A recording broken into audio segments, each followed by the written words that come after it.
Okay, so this is how to change the pin code on a Motx R keypad from Nice. You'll need to know the current code in order to do this process.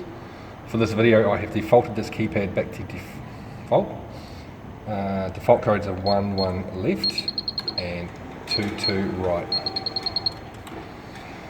So to program a new code, you press and hold 0, press the channel that you want to change, so we'll do left, release, release, put in the current code, so 1, 1 left. Now you want to enter your new code, 2, 3, 4 left arrow, and then we want to enter that same code in again, 1, 2, 3, 4 left. It will now beep 3 times to indicate that that process was correct and accepted. So now we can test our gate. Pressing that, and you will see the gate is now operational.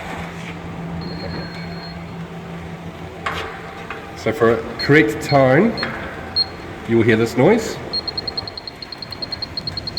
That indicates that the keypad is transmitting. An incorrect tone will be 3 short beeps. So if you put in the wrong code,